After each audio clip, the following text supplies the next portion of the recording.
Dans l'un des coins les plus sauvages et les plus méconnus de l'Amérique du Nord, la nature écrit sa propre loi, se transformant à chaque saison en un spectacle de vie et de résilience. À l'extrême nord-ouest du Canada, là où la Terre rencontre l'immense et sauvage Alaska, se trouve un territoire immense et énigmatique. Ici, dans cet espace presque intact de plus de 500 000 km², se trouve une diversité de plus de 400 formes d'animaux sauvages. Cet endroit est le Yukon. La majeure partie de sa surface est couverte de chaînes de montagnes, de forêts boréales, de vallées fluviales et de zones de toundra. C'est un territoire où l'hiver règne pendant de longs mois, avec des températures descendant en dessous de 30 degrés sous zéro, ce qui représente un défi constant pour les animaux qui l'habitent. Mais lorsque le court été arrive, la région se transforme complètement. La neige recule, les rivières se libèrent de la glace et la vie se réveille après des mois de silence, se déployant dans un mouvement naturel plein d'énergie. C'est durant cette période que se produit l'un des phénomènes les plus impressionnants du Yukon, des migrations massives qui transforment le paysage. Parmi ces migrations, la plus importante est celle du caribou de la porcupine, l'une des sous-espèces les plus résilientes et les plus mobiles de l'hémisphère nord. Cette migration, l'une des plus longues parmi les mammifères terrestres, serpente à travers des montagnes escarpées et des rivières glacées, à travers des marécages qui engloutissent les faibles et à travers des plaines dépourvues d'abris, fouettées par un vent qui coupe la peau. Le terrain dévore les voyageurs, la faim érode leurs forces et la neige profonde s'enfonce dans leurs pattes, ralentissant chaque pas, punissant les plus épuisés. À ces châtiments s'ajoutent les prédateurs. Les loups traquent la meute, la cherchant sans relâche et attaquant sans pitié ceux qui traînent derrière. Derrière eux, les charognards suivent de près la meute, guettant ceux qui tombent d'épuisement. Dans cette dernière ligne, où rampent les plus faibles et les plus blessés, la migration devient un cimetière silencieux. Mais les caribous ne sont pas les seuls à migrer. Les saumons du Pacifique remontent les courants rapides et les passages peu profonds des rivières de cette région frontalière avec l'Alaska, tandis que les ours et les aigles guettent l'occasion d'attaquer avec précision et brutalité. Au Yukon, rien ne reste immobile, tout change, tout migre. Cette logique implacable pousse les espèces à leurs limites et révèle une vérité essentielle. Survivre ne suffit pas, il faut bouger, anticiper, résister. Comment la vie peut-elle perdurer dans un environnement aussi impitoyable ?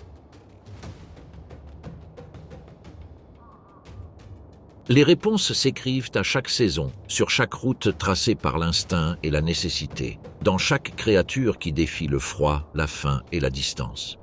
Un monde en mouvement, où le paysage est protagoniste, et chaque migration une histoire de lutte et de transformation. Bienvenue au Yukon, un territoire où chaque pas, chaque voyage est une épreuve d'endurance et d'adaptation. À l'approche de l'hiver, l'histoire se concentre sur l'une des créatures les plus résilientes de la région, le caribou de la porcupine. Doté d'une constitution robuste et de longues pattes conçues pour traverser les terrains enneigés, ce mammifère nomade, capable d'atteindre jusqu'à 1 mètre de hauteur, est conçu pour parcourir de grandes distances à la recherche de nourriture, traversant des montagnes, des rivières gelées et des plaines ouvertes. Dans les vastes étendues du nord-ouest du Canada et du nord-est de l'Alaska, leur principale source de nourriture est constituée de lichens, de mousses et d'herbes qui prospèrent sous la neige, profitant de toutes les ressources disponibles pour subvenir à leurs besoins jusqu'à l'arrivée du printemps. De novembre à fin avril, les troupeaux parcourent de vastes régions du Yukon et de l'Alaska, économisant leur énergie pour affronter la saison la plus longue et la plus exigeante, un déplacement déterminé par la taille de leur population. Avec plus de 200 000 individus dans leurs années de pointe, ce troupeau est le plus important d'Amérique du Nord. Mais cette densité a un prix. Avant même la fin de l'hiver, le fourrage le plus accessible commence à se raréfier. Les traces se multiplient dans la neige dure et le sol, marqué par des centaines de sabots, dissimule à peine les restes de lichens séchés. Certains animaux creusent avec acharnement, enlevant la couche blanche jusqu'à ne trouver que de la terre gelée. À l'horizon, des volées de corbeaux tournent au-dessus de leur tête, à l'affût de la moindre opportunité. Les lichens sont consommés plus vite qu'ils ne se régénèrent, et dans les zones les plus endommagées, le sol est laissé à nu à la fonte des neiges. L'espace qui a nourri le groupe pendant des mois ne suffit plus à eux, ni aux autres animaux qui dépendent des mêmes ressources. Il est temps de se déplacer et ils le feront ensemble, tel un ruisseau vivant en quête de pâturage plus vert. À mesure que le printemps avance, le changement au Yukon est graduel mais profond. Le soleil reste plus longtemps au-dessus de l'horizon et la température moyenne augmente lentement, faisant fondre les couches de glace qui recouvraient les rivières et les lacs. La fonte des neiges ne transforme pas seulement le paysage, elle renouvelle aussi la qualité des aliments disponibles. Les plantes qui poussent sous les latitudes les plus septentrionales ont une valeur nutritionnelle bien supérieure à celle des débris végétaux séchés qui persistent encore dans les zones hivernales. Ce contraste agit comme une puissante incitation, et les caribous sont biologiquement programmés pour le détecter. Alors que dans d'autres régions du monde, comme en Afrique, la migration est une course pour échapper à la sécheresse, ici le mouvement répond à une combinaison différente. Quitter des zones qui perdent la qualité des aliments et atteindre des territoires où le printemps arrive plus tard et est plus frais, retardant ainsi l'épuisement des ressources. Mais ce n'est pas seulement la nourriture qui détermine le résultat. La pression exercée par les insectes est un autre facteur déterminant dans cet écosystème. À mesure que la neige fond, de grandes populations de moustiques, de mouches noires et de moucherons apparaissent, devenant en quelques semaines d'une nuisance constante et débilitante pour le caribou. Ces insectes n'irritent pas et n'épuisent pas seulement les animaux. Ils compromettent également leur santé en réduisant leur temps d'alimentation et de repos. Migrer vers les zones côtières plus venteuses du nord est donc en partie une stratégie pour échapper à cette menace. Cette même urgence est renforcée par une autre exigence incontournable. Les femelles enceintes doivent atteindre les plaines côtières de la réserve faunique nationale de l'Arctique, où elles mettent bas. Ce qu'ils y trouvent est d'une importance cruciale. La visibilité dégagée les aide à repérer les prédateurs et la végétation tendre qui pousse après la fonte des neiges est essentielle à la production de lait. Être en retard signifie atteindre des pâturages déjà exploités. Les jeunes perdent le temps nécessaire pour se renforcer avant de repartir vers le sud. Face à une telle pression, le moment du départ cesse d'être un choix et devient une réponse inévitable. Comment un troupeau de centaines de milliers d'individus peut-il savoir quand il est temps de commencer le voyage ? Les signes sont subtils mais indéniables. Juste avant le départ, on observe un changement progressif dans le comportement de la meute. Des groupes auparavant séparés commencent à se rapprocher, suivant des itinéraires traditionnels empruntés depuis des générations. La densité animale augmente et, dans les zones les plus fréquentées, la neige et la glace sont usées par les mouvements constants. Une certaine agitation se dégage du comportement collectif, allure plus rapide, trajet plus long pendant la journée et direction générale vers le nord. Mâles et femelles, jeunes et vieux, se rejoignent dans un même flux, poussés par un instinct commun. Un voyage de plus de 1500 km vers l'Arctique les attend, traversant des rivières, des montagnes et de vastes plaines dans un voyage que tout le monde ne pourra pas accomplir. Ils n'avancent pas à l'aveuglette. Une mémoire collective guide le troupeau à travers les vallées, les cols et les rivières qui servent de repères. Le soleil, bas mais constant, fixe le cap, tandis que le champ magnétique terrestre complète cette boussole invisible. Bien qu'ils voyagent en une vaste formation d'environ 15 000 animaux, ils ne marchent pas en bloc compact. Des groupes plus petits se séparent pour se nourrir et se rejoindre. Maintenant, un flux continue vers le nord. Dans l'une de ces pauses, une silhouette solitaire apparaît au loin. Un loup debout sur un petit promontoire, observant silencieusement. Sa simple présence immobilise une partie de la meute. Les têtes se lèvent à l'unisson, les oreilles pivotent dans sa direction. Quelques pas se figent et le courant se fragmente. Le prédateur avance de quelques mètres, jaugeant la réaction, mais la masse des corps et la tension accumulée semblent le dissuader. Après quelques secondes d'immobilité chargée, il se retourne et disparaît dans les buissons, laissant derrière lui un écho de vigilance qui met un certain temps à se dissiper. Leur brève apparition est un rappel sans équivoque. Le chemin sera marqué non seulement par le froid et l'épuisement, mais aussi par la présence constante de prédateurs, désormais plus attentifs que jamais au mouvement incessant des proies sur le territoire. La progression reprend prudemment, d'abord par vagues courtes puis à un rythme plus soutenu, comme si la tension planait encore dans l'air. Le murmure des sabots sur la terre humide remplace le silence plein d'attente et la formation s'étend à nouveau vers le nord. Au début, la progression, bien que régulière, est lente. Le sol boisé cède bientôt la place à des zones de transition, où la fonte des neiges transforme le terrain en vasière dangereuse. Chaque étape exige un effort supplémentaire. Les femelles les plus jeunes et les femelles enceintes doivent naviguer dans des bassins profonds et des courants rapides qui débordent de petits canaux. Les rivières, gonflées par la fonte, charrient des blocs de glace qui tournoient et s'écrasent les uns contre les autres, transformant chaque traversée en un moment de tension pour tout le troupeau. Le passage du temps se reflète dans l'usure. Plusieurs jours se sont écoulés et plus de 100 kilomètres ont été parcourus, dont certains ne dépassent pas 30.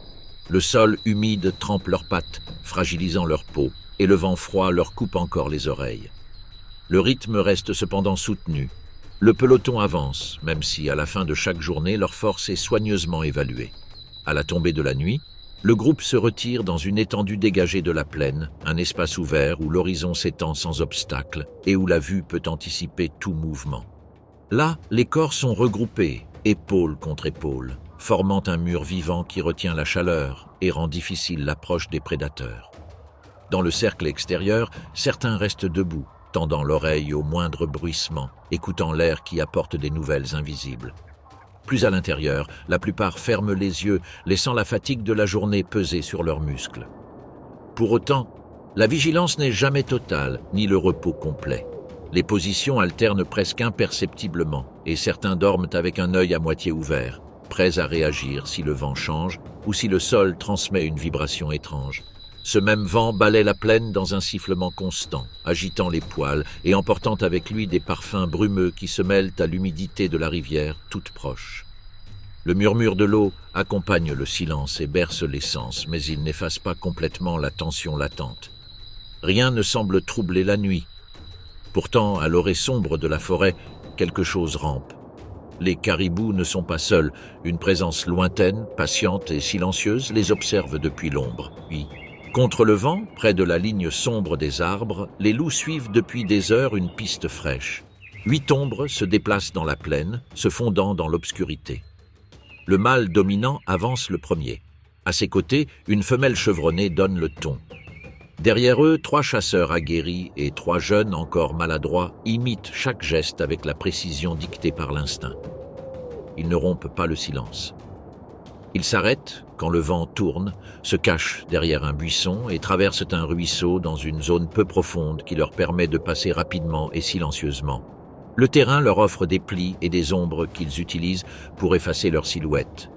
Chaque mètre gagné réduit la distance avec la meute. Ils n'accélèrent pas et n'improvisent pas. Ils avancent à pas mesurés, attentifs au moindre changement dans l'air ou dans le mouvement de leur proie. Ils ne recherchent pas la confrontation ouverte. Leur force réside dans la sélection silencieuse de leur proie. Parmi les corps serrés les uns contre les autres et au repos, l'œil exercé distingue celui qui respire le plus difficilement, celui qui s'élève lentement. La cible qui, si la nuit est favorable, sera la première à tomber. Mais le calme ne dure pas. Un grincement brise l'équilibre.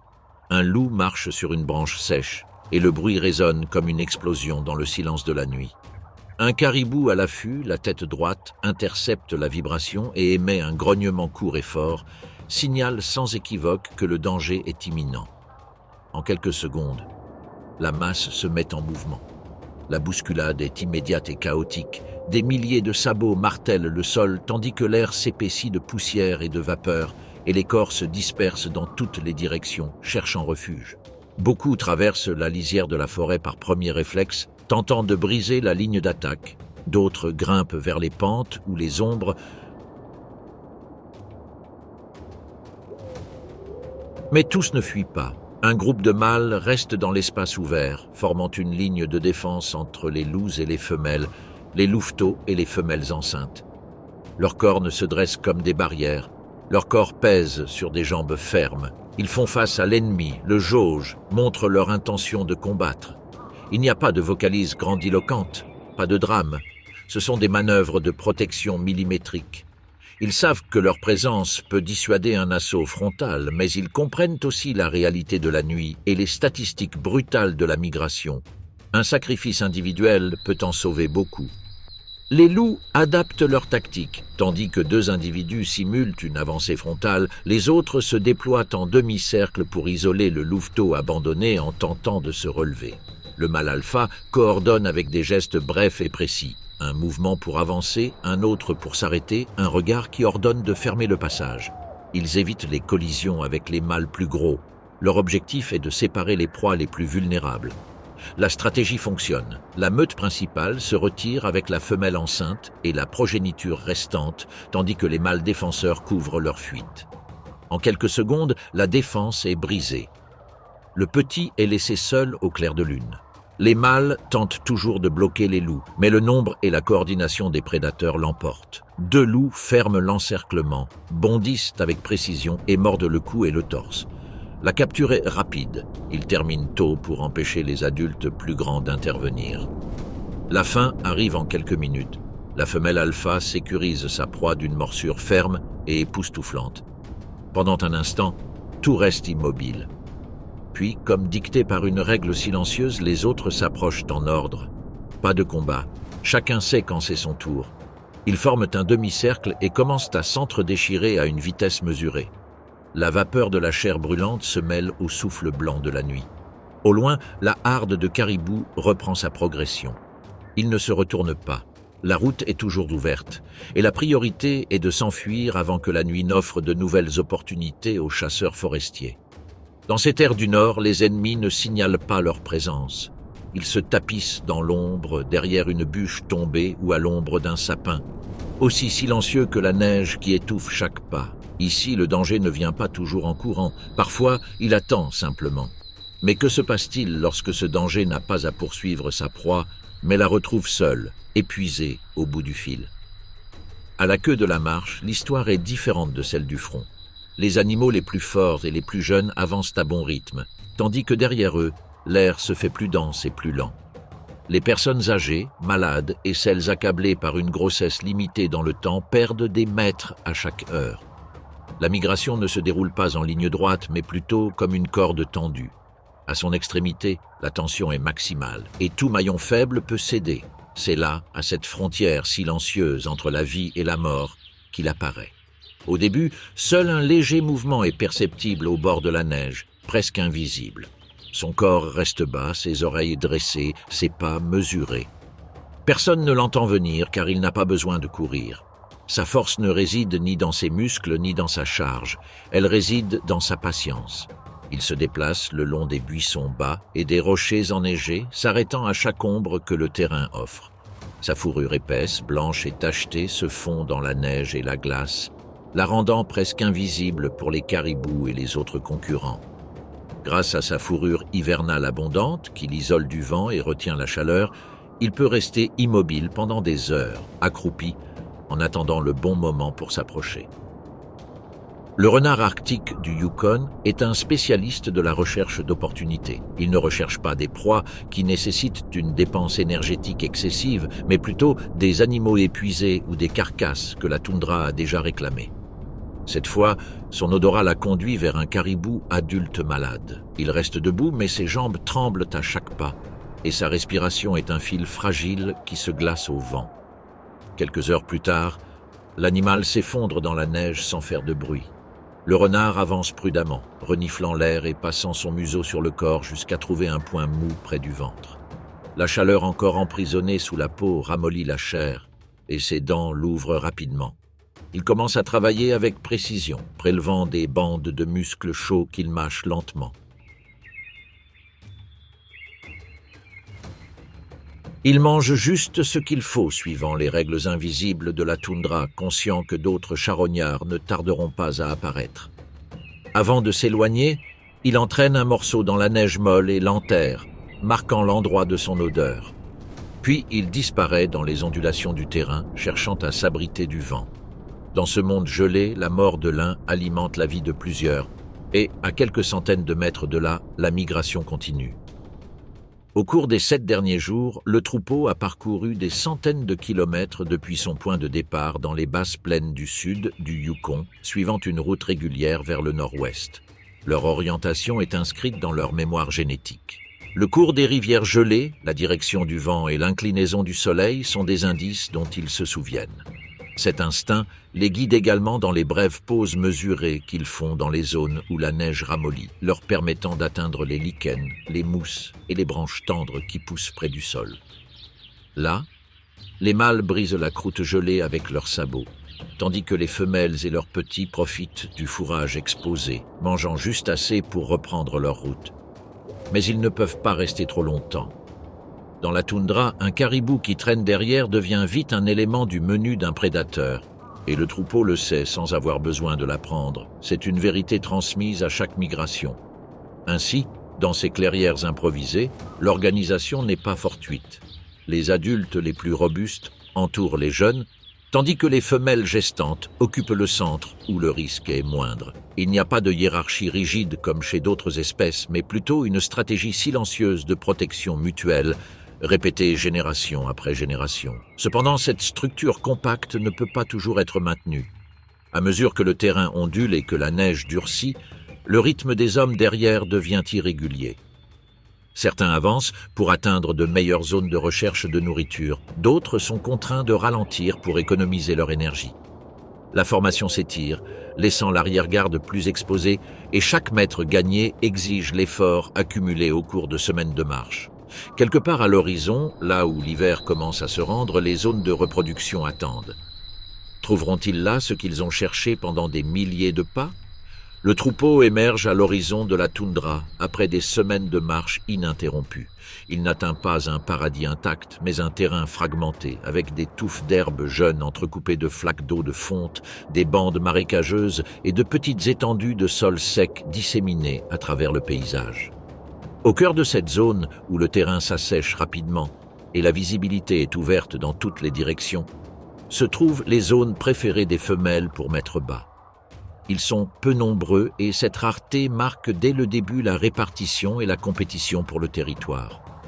Le long voyage, qui s'étend sur des milliers de kilomètres et plusieurs semaines de marche, conduit ainsi à un scénario où l'espace et les ressources les plus précieuses sont de courte durée, et où chaque nouvelle étape est guidée par l'urgence de trouver le bon endroit.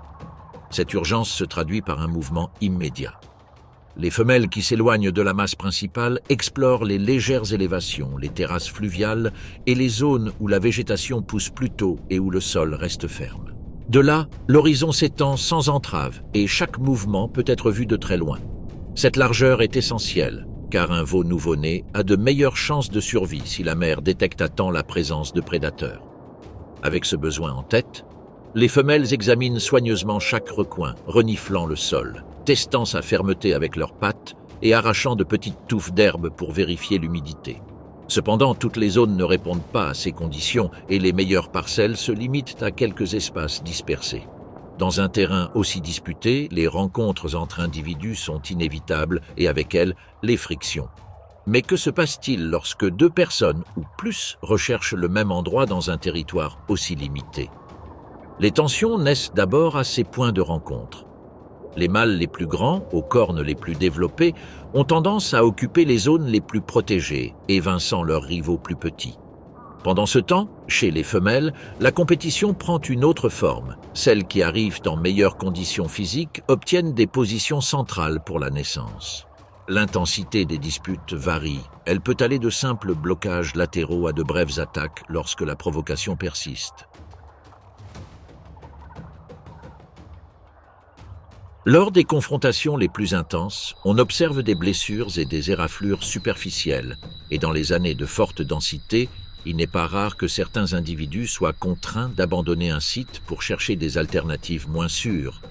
Dans ce déplacement vers les zones périphériques, les caribous les plus vulnérables sont exposés à un risque qui ne découle pas de la compétition interne. Depuis la limite forestière et les corridors de broussailles, une menace silencieuse commence à se manifester. Les loups réorganisent leur patrouille, progressant à pas mesurés jusqu'à l'approche des zones de plus forte concentration. Là, leur coordination se traduit par des attaques calculées contre les faons isolés ou les individus affaiblis. Si la meute tente de se réfugier sur les berges, un autre danger l'attend. Les ours occupent patiemment des passages stratégiques où le terrain contraint chacun à rétrécir son chemin. Et tandis que l'attention se porte sur le sol, d'en haut, les ombres des rapaces glissent sur la toundra, traquant inlassablement les nouveau-nés. Plus loin, en marge, des opportunistes guettent, prêts à profiter du moindre moment d'inattention.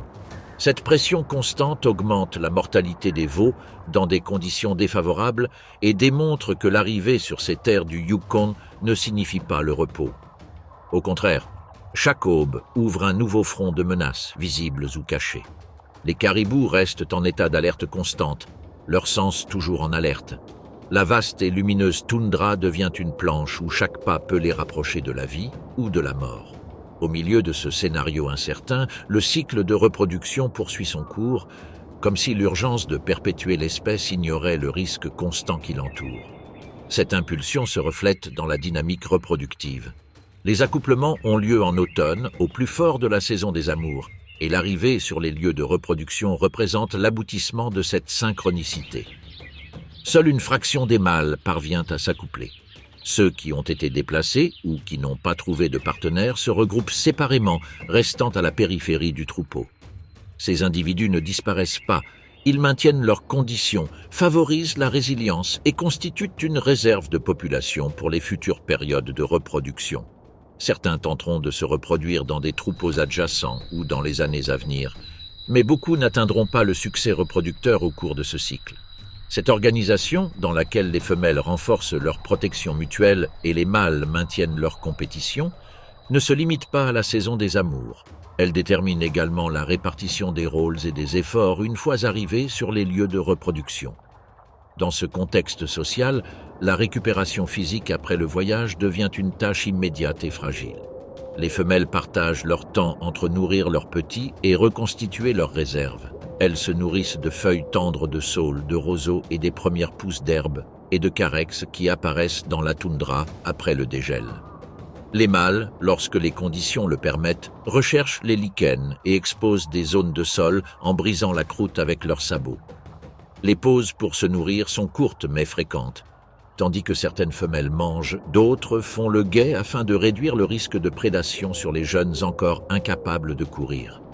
Cette répartition des fonctions est une stratégie fondamentale pour optimiser la survie collective sans entraver la récupération individuelle. À mesure que les jours s'allongent et que le paysage se couvre de végétation, la meute renforce cet équilibre entre le renouvellement de ses forces et le maintien de sa vigilance. Mais ce même effort est aussi une préparation silencieuse au prochain grand mouvement, celui qui marquera la fin du cycle annuel, le retour au sud. Des mois plus tard, ce voyage soulève de nouvelles incertitudes. Les zones abandonnées au début du printemps ont peut-être changé. Certaines récupèrent du fourrage, d'autres présentent des signes de dégradation liés à une utilisation répétée ou aux variations climatiques. De plus, la présence d'autres espèces ou une pression humaine spécifique peut modifier la disponibilité des ressources. Il n'y a aucune garantie que le paysage du sud-est sera identique à celui qu'ils ont laissé derrière eux.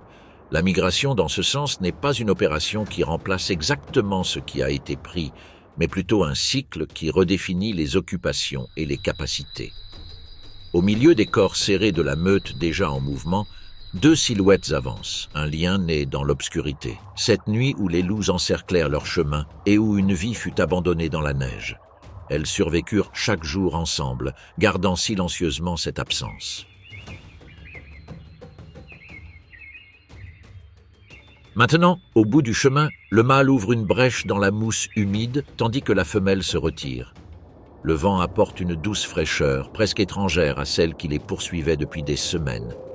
En un instant que le reste du monde semble ne pas remarquer, elle se penche, son dos tremble, et entre la chaleur de son corps et la blancheur du sol, un nouveau bébé respire pour la première fois. Le petit garçon tente de se lever, maladroitement, mais guidé par un instinct plus vieux que n'importe quel hiver. Ils sont arrivés, ils ont laissé derrière eux l'ombre de la perte et, avec la terre promise sous leurs pieds, ont donné naissance à une autre vie. Le troupeau continue d'avancer, mais dans ce coin du Yukon, l'histoire de ce voyage trouve sa réponse. La survie n'était pas la destination, c'était le début. Le début d'une nouvelle saison, d'une autre vie qui grandira sous le même ciel qui autrefois menaçait et qui s'ouvre maintenant comme une promesse. Au cœur du Nord, où chaque aube est incertaine, une famille recommence. Mais les migrations du Yukon ne s'arrêtent pas là. Au-delà des plaines et de la toundra ouverte, vit parmi ses cousins une autre sous-espèce qui obéit également à l'instinct de migration, bien qu'elle le fasse d'une manière très différente. Dans les régions méridionales du territoire, où les forêts boréales dominent l'horizon, les caribous des bois se déplacent sans laisser beaucoup de traces. Contrairement aux colonnes interminables qui avancent à travers la toundra ouverte, ces animaux se déplacent en petits groupes presque invisibles, glissant entre les ombres et les clairières. Au Yukon, on ne compte pas plus de 6 à 8 000 individus. Leurs déplacements couvrent des distances beaucoup plus courtes, entre 100 et 400 km, mais chaque pas comporte un risque aussi élevé que celui de leurs cousins du Nord. À première vue, ils paraissent plus compacts et robustes que le caribou de la porcupine. Leurs pattes plus courtes leur assurent une stabilité sur terrain accidenté. Leurs larges sabots, conçus pour s'ouvrir comme des pelles, leur permettent de patauger dans les marécages ou de fouiller la neige durcie pour atteindre des lichens cachés. Cette physionomie, conçue pour évoluer en milieu clos, se reflète également dans la présence des mâles, couronnés de larges bois asymétriques, qu'ils utilisent à la fois pour effrayer leurs rivaux et pour écarter branches et feuilles au fur et à mesure de leur progression. Leur coloration, une mosaïque de bruns, d'ocres et de gris, prolonge cette adaptation, les camouflant parmi les troncs d'arbres et les transformant en véritables fantômes de la forêt.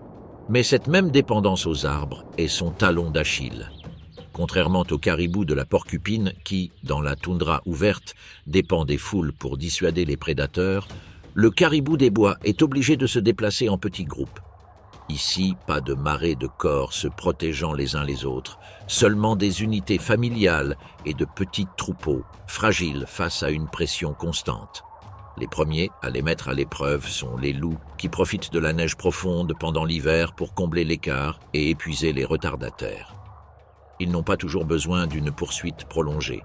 Il suffit parfois d'intercepter un passage étroit ou de suivre la piste d'un groupe affaibli pendant des jours pour forcer le moment opportun. Mais c'est lorsque la glace cède et que la forêt se remet à vibrer que la menace change. Avec l'arrivée du printemps, un autre chasseur devient leur pire cauchemar, le grizzly. Avec une population estimée à 7000 individus au Yukon, ces géants se réveillent de leur sommeil avec une faim féroce, et les sentiers forestiers des caribous croisent les leurs. Les ours connaissent chaque recoin comme leur poche, et sur ce territoire, la couverture végétale est leur plus grand allié. Branches basses, buissons et douces collines offrent des cachettes parfaites pour des embuscades. Là, la frontière entre sécurité et danger peut disparaître en un instant. Combien de temps le calme peut-il durer quand le prédateur est déjà si proche ? Ce moment arrive pour un caribou adulte qui s'est séparé du reste de son petit groupe. Il parcourt les clairières de la forêt boréale à la recherche de lichens, s'éloignant un peu plus de la sécurité du groupe à chaque pas. Il baisse la tête tandis qu'il balaie la neige fine qui recouvre encore le sol. La forêt, humide et dense, semble immobile, jusqu'à ce qu'un lourd silence s'abatte sur elle, comme si toute vie en elle retenait son souffle. À une vingtaine de mètres à peine, caché parmi un bosquet de bouleaux, un grizzly l'observe. Sa fourrure dorée se fond dans la lumière tamisée, et seuls ses yeux, fixes et calculateurs, rompent le silence, évaluant chaque possibilité avant de bouger. Puis, réalisant que la distance et le vent jouent en sa faveur, il s'élance à travers les branches et les feuilles. Son corps, pesant plus de 200 kilos, se déplace avec une vitesse inhabituelle pour sa taille, chaque foulée dévorant des mètres avec une facilité terrifiante. Le caribou réagit et s'enfuit, évitant les bûches et les buissons, mais dans la forêt, il n'y a pas de place pour les longues courses. Ici, la fenêtre de fuite se mesure en secondes. Le grizzly se rapproche, sa respiration et son rugissement résonnent parmi les troncs, brisant le silence de la forêt. En quelques instants, la poursuite prend fin. Au milieu des branches emmêlées et de l'odeur âcre de la terre retournée, l'ours commence son festin, retrouvant l'énergie que l'hibernation lui a ôtée. La forêt, comme toujours, redevient silencieuse. Après une vingtaine de minutes de festin solitaire, les mâchoires et la fourrure du cou tachées de sang, le grizzly ralentit. Il ne déchire plus avec la même urgence. Il mâche avec des mouvements lents, presque pesants, tandis que son ventre, gonflé par la viande ingérée, montre qu'il a mangé plus que suffisamment. Le silence de la forêt boréale, à peine rompu par le craquement des os sous leurs mâchoires, est soudainement interrompu par un chœur de croassements rauques descendant du ciel gris. Pas un, pas deux, mais des dizaines de corbeaux, leurs corps noirs se découpant sur les nuages, tournant en cercles précis. Il n'y a pas de chaos dans leur vol. Ils se déplacent comme une machine huilée par des siècles de pratique. Un individu rompt la formation et se jette sur le dos de l'ours, le becquetant rapidement. Le grizzly réagit par un grognement et tourne la tête, mais le corbeau a déjà battu des ailes, s'élevant hors de portée. D'autres, profitant de la distraction, se jettent sur le cadavre pour arracher des lambeaux de chair exposés. Il s'agit d'un modèle de harcèlement et de vol si méticuleux qu'il semble chorégraphié, car contrairement à d'autres oiseaux qui agissent seuls, les corbeaux du Yukon coopèrent en tant que groupe bien entraîné, capable de planifier et d'exécuter des manœuvres qui déjouent un mammifère pesant plusieurs centaines de livres. Ils ont attendu le moment exact, avec une patience que peu d'espèces possèdent, sachant qu'avec l'estomac plein, l'ours aura moins envie d'affronter des rivaux aussi persistants. Avec un grognement sourd, le grizzly se détourne et s'enfonce dans le fourré. Le brouillard et les ombres de la forêt l'enveloppent, et sa silhouette s'estompe parmi les troncs. Ce n'est qu'à ce moment-là, comme s'ils avaient retenu leur souffle, que des dizaines de corbeaux s'abattent sur le cadavre à la fois. En quelques minutes, la chair est déchirée et dévorée avec une efficacité brutale, ne laissant que des os et des tendons. Ici, au Yukon, rien ne se perd. Une carcasse tombée nourrit prédateurs et charognards, de l'imposant grizzly au plus opportuniste des corbeaux. À des centaines de kilomètres de l'endroit où les corbeaux se régalaient, quelque chose bouge dans l'obscurité d'une forêt boréale. La chaleur récente a réveillé les os, et un prédateur solitaire quitte son territoire hivernal. Ses pas, fermes mais silencieux, se dirigent vers une rivière qui résonne au loin. Il ne marche pas au hasard. Il sait que là, chaque été, la vie se concentre en abondance. Le Yukon a changé. Les mois de glace et de silence sont terminés. Le soleil se lève plus haut et la température approche les 20 degrés. La neige recule vers les montagnes, révélant des prairies verdoyantes et des forêts renouvelées. L'air, autrefois vif et sec, porte désormais le bourdonnement des insectes et le murmure des ruisseaux se précipitant vers les grands fleuves. Dans ce nouvel éveil, des rivières comme le Klondike coulent librement, alimentées par la fonte des neiges. Au milieu de leur écume et de leur courant rapide, une ancienne migration prend vie. Depuis les profondeurs du Pacifique, des milliers de saumons argentés remontent le courant. Chaque muscle de leur corps vibre et vibre sous l'effort, tandis qu'ils naviguent entre les rochers et sautent à travers les remous, animés par un seul objectif, atteindre les eaux calmes où ils sont nés pour frayer. C'est un voyage qui épuise même les plus forts, un cycle de vie et de mort qui soutient tout un écosystème. Parmi les bénéficiaires, un chasseur à la fourrure sombre avance vers le rivage avec le calme de celui qui domine son territoire. À chaque pas, ses griffes s'enfoncent dans la terre humide et ses plus de 150 kilos de muscles et de réserve reposent sur des pattes fermes. Sous l'éclat du soleil se reflétant dans l'eau, l'éclat de son museau et sa silhouette puissante révèlent l'un des grands protagonistes de ces eaux, l'ours noir. Ses yeux fixés sur le courant semblent mesurer le moment précis où agir. Il n'a pas besoin de courir ni de se cacher. L'abondance du fleuve lui en donnera l'occasion. Contrairement à l'imposant géant brun qui erre dans ces mêmes forêts, ce chasseur est plus discret et agile. Il n'a pas besoin de la force écrasante du grizzly pour l'emporter, car son avantage réside dans la vitesse à laquelle il se déplace dans les sous-bois et dans la précision de chaque charge lorsque le courant offre sa récompense. Plus petit en taille, mais pas en détermination, l'ours noir a perfectionné l'art de survivre sur un territoire partagé et sa puissance reste incontestée. Alors, quand il trouve l'endroit exact où le courant se rétrécit et où le saumon doit sauter pour avancer, il attend simplement. Pendant de longues minutes, il reste immobile, l'eau clapotant contre ses pattes avant. Sa respiration est lente et mesurée et de temps à autre, il penche la tête pour suivre l'approche fugace d'un poisson. Le saumon passe à quelques mètres à peine, et lorsque l'occasion se présente, le coup arrive. Un mouvement rapide et précis qui fend la surface dans un éclaboussement soudain. Entre ses pinces, un saumon de belle taille se tortille, sa peau argentée étincelant au soleil. D'un mouvement brusque, l'ours le soulève hors de l'eau et se retire sur le rivage. Là, à l'ombre d'un sapin, il mordille dans la chair riche en graisse et en protéines. Ce régime n'est pas un luxe passager. C'est un carburant vital pour affronter les mois à venir, lorsque l'abondance disparaît et que la forêt s'endort à nouveau sous la neige. Chaque bouchée est une réserve d'énergie, chaque os cassé une garantie de survie. Après avoir dévoré une bonne partie du poisson, l'ours laisse le reste disparaître dans le courant. Ce n'est pas par gaspillage, mais parce qu'ici, au Yukon, tout a sa place. Aigles, renards et autres charognards profitent de ce que la rivière et ses chasseurs laissent derrière eux. L'ours, satisfait, se lève lentement. Il secoue l'eau qui a trempé sa fourrure et fait quelques pas le long de la berge, restant près du lit de la rivière qui lui fournit sa nourriture. La fin de l'été au Yukon apporte un temps doux. L'air chaud et humide annonce le pic d'abondance de la saison. Dans les espaces ouverts le long des cours d'eau, les ours se croisent plus fréquemment qu'en pleine nature. Et ces rencontres ne sont pas toujours paisibles. Au milieu du murmure constant de la rivière et du bourdonnement des insectes, une silhouette sombre s'avance au loin. C'est un jeune ours, avec un pelage uniforme et un corps encore en croissance, mais avec suffisamment de confiance pour croire qu'il peut défier un vétéran. Le rivage est un terrain stratégique, la nourriture y est abondante, et le champ ouvert permet de détecter rapidement les rivaux. Un duel ici ne décide pas seulement qui mange en premier, mais qui domine. La tension monte sur la rive. Le jeune homme s'arrête à quelques mètres, tandis que devant lui se tient un vétéran aux larges épaules et au cou puissant, dont la peau est marquée par de vieilles cicatrices sous la fourrure.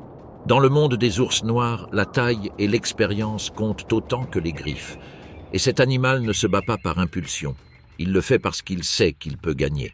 Pendant quelques secondes, aucun d'eux n'avance. Ils se jaugent à petits pas, reniflements et hochements de tête qui dessinent un cercle invisible sur le rivage. Mais dans la nature, la patience a ses limites.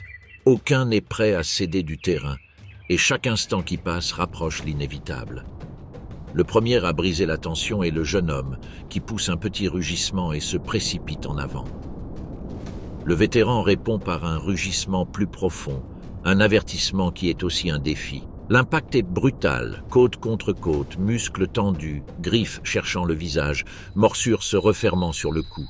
Ils poussent avec force, soulevant poussière et éclaboussures. Le sol meuble cède sous leurs pieds, et l'espace d'un instant, ils roulent sur eux-mêmes, pris dans un mélange de grognements et de halètements. Le jeune homme tente un coup de pied haut, mais le vétéran le bloque avec son épaule et répond par un coup sec sur le côté. La différence de force commence à se faire sentir. Le jeune homme recule d'un pas, puis se jette à nouveau, mais son attaque perd en puissance. Un virage rapide, une dernière poussée, et il est clair qui règne sur ces rivages. Haletant, le jeune homme recule. Le vétéran avance derrière lui, le pas assuré et le regard fixe, mais s'arrête à mi-chemin. Il a décidé qu'il ne valait pas la peine de gaspiller son énergie. Il sait que le challenger ne s'approchera plus du rivage.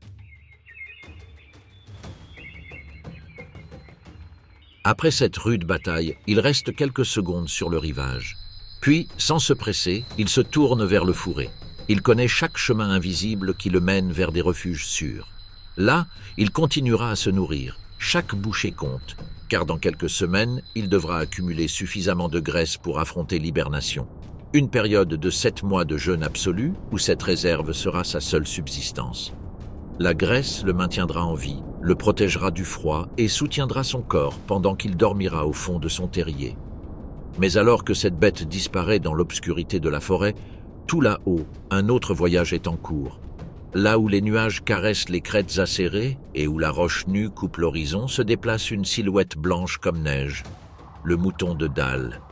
Ce mammifère, avec sa fourrure dense et ses cornes courbées en spirale parfaite, est l'emblème vivant des montagnes du Yukon. Leur migration ne couvre pas de vastes plaines comme celle du caribou, mais trace plutôt des routes verticales, reliant les plus hauts sommets du parc national Kluane aux vallées verdoyantes où l'herbe fraîche se faufile à travers la roche.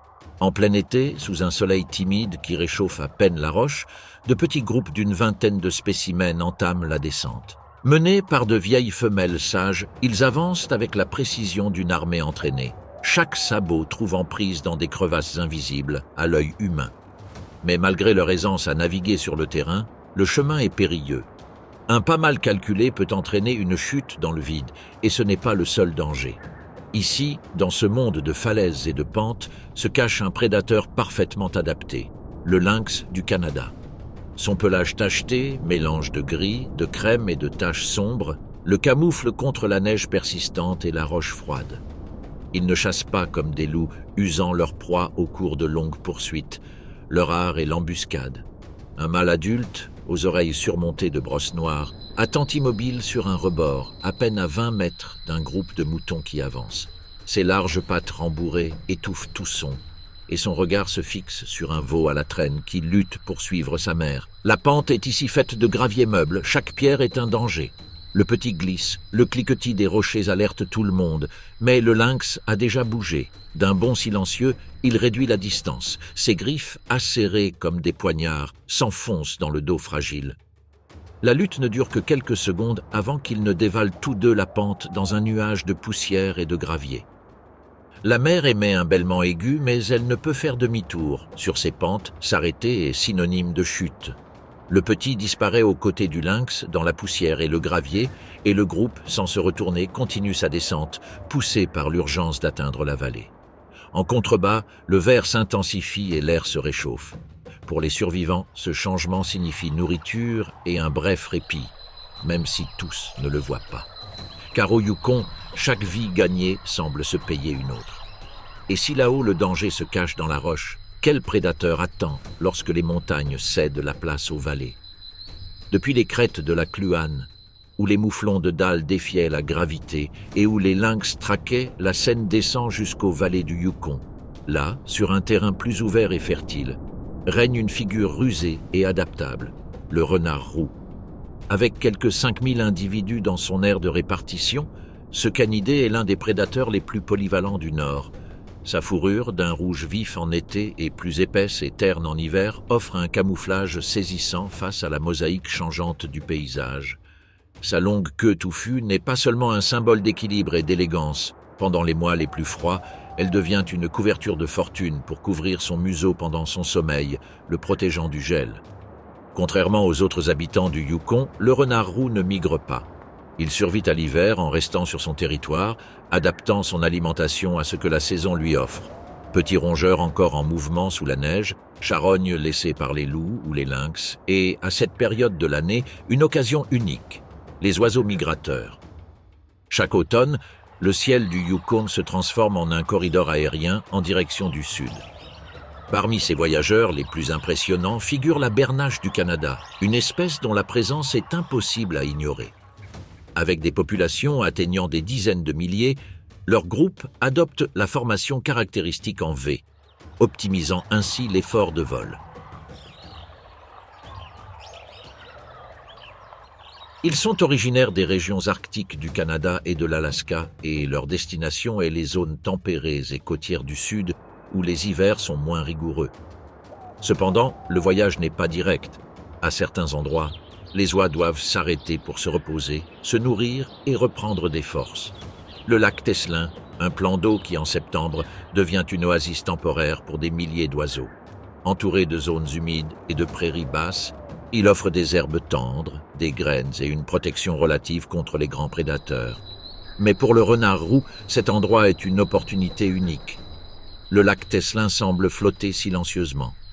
La brume flotte sur l'eau, à peine interrompue par le son croissant d'un chœur de cris. À l'horizon, une formation sombre s'approche et en quelques secondes, le ciel se remplit d'ailes. Les oies descendent par vagues, fendant la surface de l'eau et se déployant le long du rivage à la recherche de nourriture. Parmi les buissons voisins, 2 yeux ambrés observent sans ciller. Le renard roux, immobile, calcule son moment. Contrairement au loup ou à l'ours, il ne peut recourir à la force brute. Sa stratégie est rusée. Il commence à se déplacer en zigzag, apparaissant et disparaissant parmi la végétation basse. Il ne cherche pas une attaque frontale, mais plutôt à semer la panique dans le troupeau. Les oies, épuisées après des heures de vol, réagissent avec confusion. Certaines s'envolent précipitamment, d'autres courent vers l'eau. Dans ce chaos, il y a toujours quelqu'un qui reste.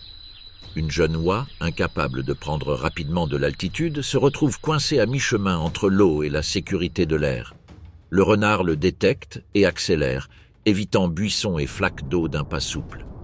D'un bond précis, il le renverse et lui plante ses crocs dans le cou. La résistance ne dure que quelques secondes avant que le corps ne devienne inerte. Aussitôt, le renard commence à arracher les plumes d'un coup sec, laissant le vent les faire tournoyer. Au milieu du duvet accumulé dans l'herbe, la chair chaude est exposée. Ce n'est qu'alors, après s'être assuré qu'il n'y a pas de concurrent à proximité, qu'il attrape la proie par le cou et la traîne à l'ombre des buissons pour manger en paix. Sur le rivage, le troupeau restant se réorganise, poussant des cris d'alarme avant de prendre son envol. Ils reprendront bientôt leur voyage vers le sud, traversant des kilomètres de forêt boréale et de plaine jusqu'à atteindre des zones où l'hiver ne gèle pas chaque souffle. Le lac Teslin restera silencieux, interrompu seulement par le vent et le murmure de l'eau contre le rivage, jusqu'à ce que la prochaine vague de voyageurs le recouvre à nouveau de son rugissement. La migration de ces oiseaux n'est pas seulement un spectacle visuel, elle fait partie du rythme constant de la vie au Yukon, où chaque saison redéfinit les règles. Et pour le renard roux, c'est la confirmation que la patience et l'ingéniosité peuvent transformer le passage fugace de milliers d'ailes en une opportunité unique, écrite dans le langage silencieux de la survie. Mais les saisons ne rythment pas seulement les plaines. La même neige fondante qui alimente les lacs et les prairies amorce un voyage vers les sommets, balisant les itinéraires et les dangers dans des territoires où le froid règne en maître. Et que se passe-t-il lorsque nous suivons ce cours ascendant vers les domaines sculptés par la glace ancienne ? Là-bas, dans les hauteurs du Yukon, les glaciers ne sont pas simplement des géants endormis. Ils sont d'infatigables architectes du paysage, façonnant les routes, effaçant les sentiers et forçant les créatures à prendre des décisions qui pourraient leur coûter la vie. Au plus fort de l'été, entre juillet et août, la chaleur du soleil de minuit commence à percer ses bords. La glace cède lentement, libérant des torrents d'eau glaciaire qui tombent comme des lames liquides, arrachant la roche nue et transportant des sédiments qui donnent aux rivières une couleur grise fantomatique. Ces courants rapides et traîtres traversent des vallées entières, transformant les prairies en vasières et en zones humides, et soulevant des bancs de brouillard qui dérivent comme des fantômes sur la toundra. Le terrain saturé et mouvant devient un puzzle instable qui oblige les voyageurs migrants à faire un détour ou à risquer de traverser. Dans cet environnement hostile, l'un des véritables titans du Yukon apparaît, l'orignal. Avec quelques 70 000 individus sur le territoire, ce mammifère a été façonné par la nécessité d'endurer des hivers interminables et des dégels incessants.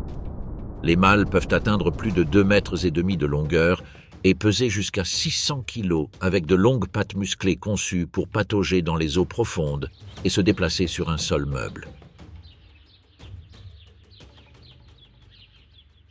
Leurs sabots larges et durs s'étendent comme des raquettes naturelles, offrant une traction même sur la boue ou la neige fraîchement tombée. Le pelage épais et brun foncé cache une sous-couche de poils creux qui emprisonne l'air, isolant ainsi du froid humide qui accompagne le dégel. Son large museau, aux narines toujours dilatées, détecte la végétation submergée dans les zones humides. Son cou puissant arrache les branches tendres des saules et des peupliers. Les mâles arborent des bois impressionnants qui, à leur apogée, atteignent jusqu'à 1,80 m de large. Chaque année, au printemps, elles se couvrent d'une couche veloutée qui nourrit l'os en formation et elles tombent en hiver, après l'intense saison des amours de septembre et octobre. Les femelles, bien que sans cornes, sont tout aussi résistantes, avec un corps légèrement plus léger d'environ 400 kg, mais capable d'esquiver les prédateurs avec une agilité surprenante. Les orignaux passent une grande partie de l'été à se déplacer entre les clairières, les berges des rivières et les zones humides, suivant la progression du dégel pour profiter de la végétation fraîche qui émerge après le retrait de la glace. Ce schéma le conduit parfois à s'aventurer sur des terrains récemment libérés par les glaciers, des lieux d'une beauté à couper le souffle mais pleins de dangers cachés. L'eau glaciaire, bien que tentante comme source de nourriture, est un piège silencieux.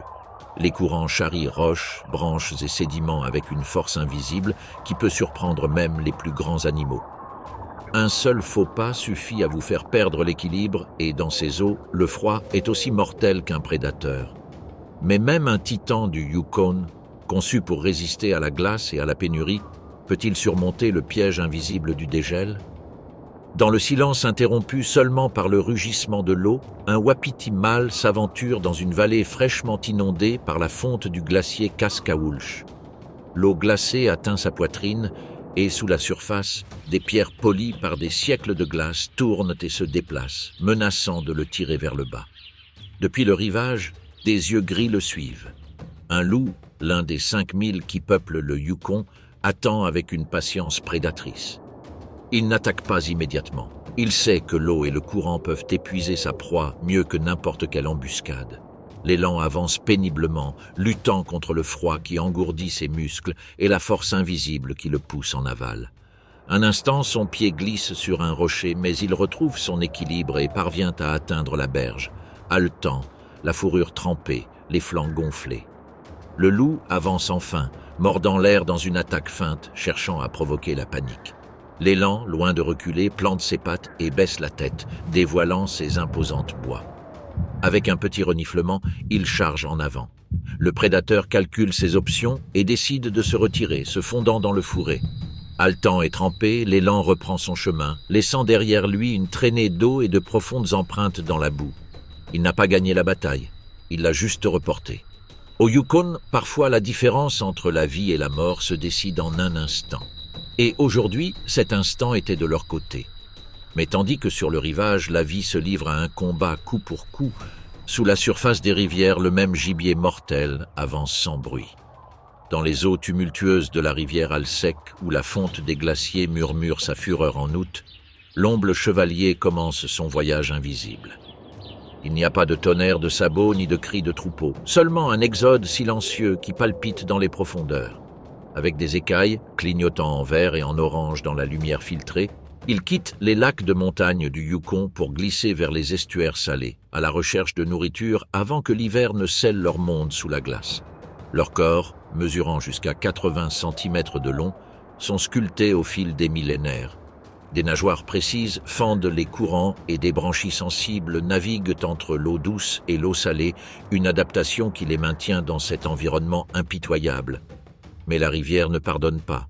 Les rapides, gonflés par la fonte des glaces, rugissent de remous qui entraînent algues et galets, tandis que la température oscille entre un froid mordant et un léger répit estival, épuisant les truites lors de leur périple de plusieurs dizaines de kilomètres. Et là où la force de l'eau commence à s'atténuer, la menace change de forme. Depuis les rives, où les roseaux ondulent sous les vents glacés, le vison d'Amérique traque avec une patience méticuleuse. Ce n'est pas un prédateur à la force brute, mais à la ruse. Son corps sinueux, recouvert d'une fourrure brune imperméable, se déplace comme une ombre liquide et ses poumons résistent à des plongées prolongées. Il évite de pêcher les truites dans les zones dégagées de la rivière, où leur vitesse le dépasserait. Il privilégie les fosses peu profondes, où le courant se calme et où les truites épuisées cherchent un répit. Des bulles et des feuilles flottantes obscurcissent leur progression, tandis que leurs yeux perçants traquent chacun de leurs mouvements. En un instant, une truite, dont le corps argenté scintille sur le lit de gravier, s'immobilise. Le vison, se glissant entre les racines immergées, attaque d'un mouvement brusque, ses dents s'enfonçant dans le flanc de sa proie. La truite se tortille, sa queue fouettant l'eau dans un jaillissement d'écume, mais le vison, implacable, l'entraîne vers le rivage, où le combat se termine parmi les pierres mouillées. Cet affrontement n'est pas une frénésie de vitesse, mais une embuscade calculée, où le fleuve lui-même devient complice du chasseur et bourreau de la proie.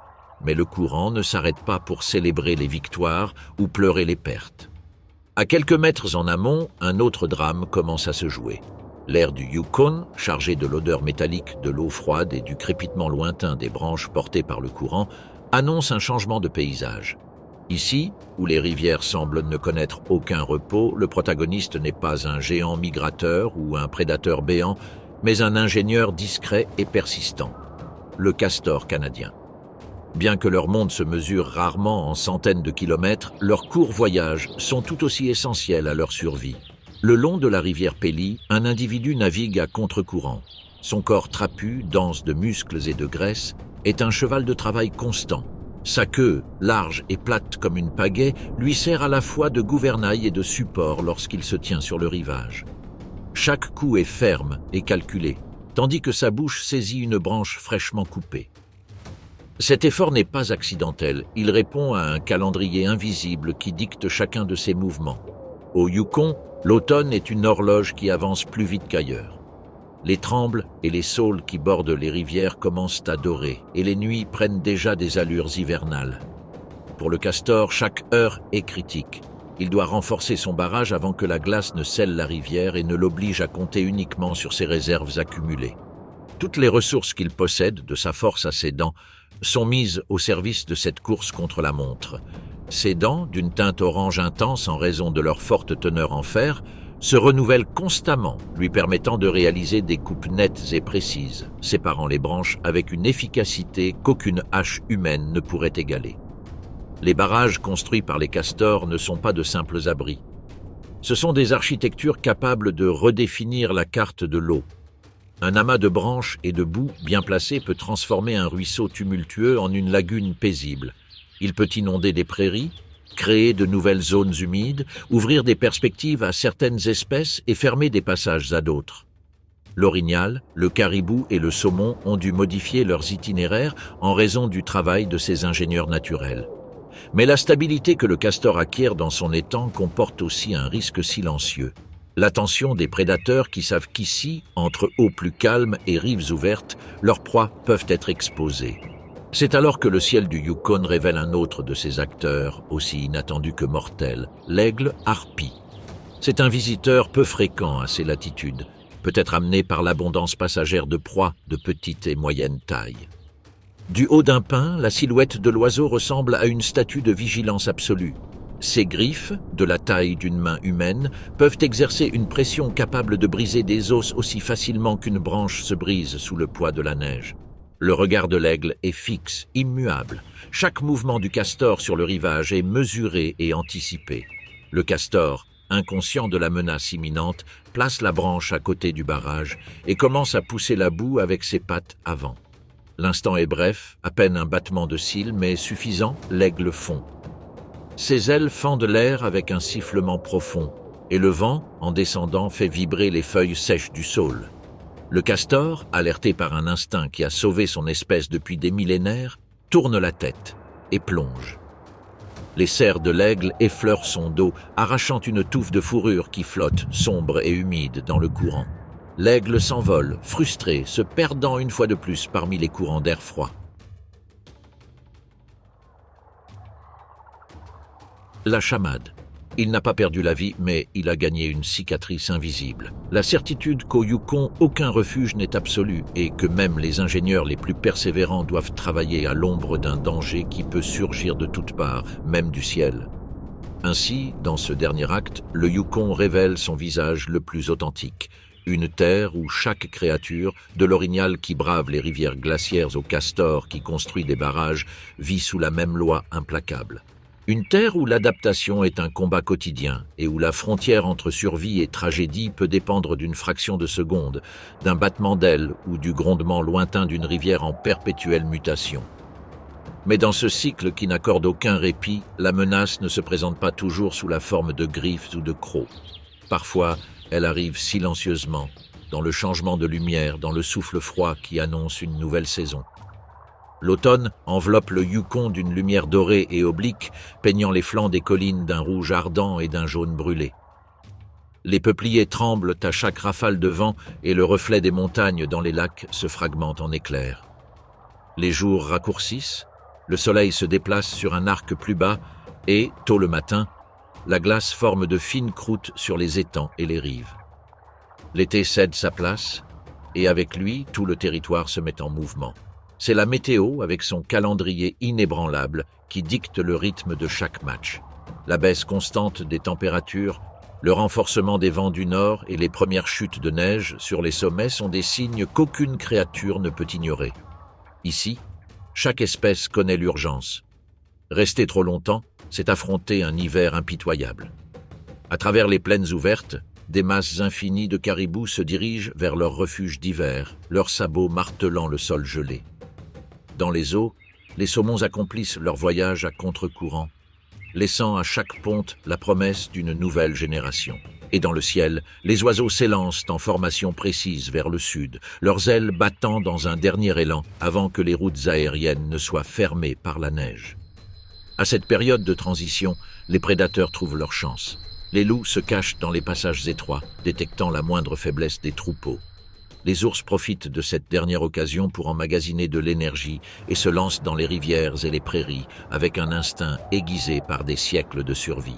Chaque attaque est précise, adaptée à la vulnérabilité de ceux qui voyagent épuisés. Mais au Yukon, rien n'est perdu. Les charognards arrivent ponctuellement, suivant la même chorégraphie. Les corbeaux tournent autour des restes, les renards rôdent furtivement, les aigles planent haut, toujours vigilants. De ce qui était autrefois la vie naît la nourriture pour les autres, et ainsi le cycle se ferme. La toundra, les rivières et le ciel deviennent une scène où l'abondance et la pénurie alternent comme les saisons. Chaque départ nourrit ceux qui attendent, et chaque retour annonce le redémarrage de la roue. Ici, la survie n'est pas un événement isolé, c'est une chaîne où chacun dépend de tous. Les premières neiges tombent sur des traces qui s'effaceront bientôt. Sous la surface gelée, les rivières continuent de couler. Au-dessus, le vent balaie les sommets enneigés. Et dans cette immensité, tout est prêt à se répéter. Car au Yukon, chaque année, la vie reprend son cours, avec la même force et les mêmes difficultés qui l'ont façonné depuis ses débuts.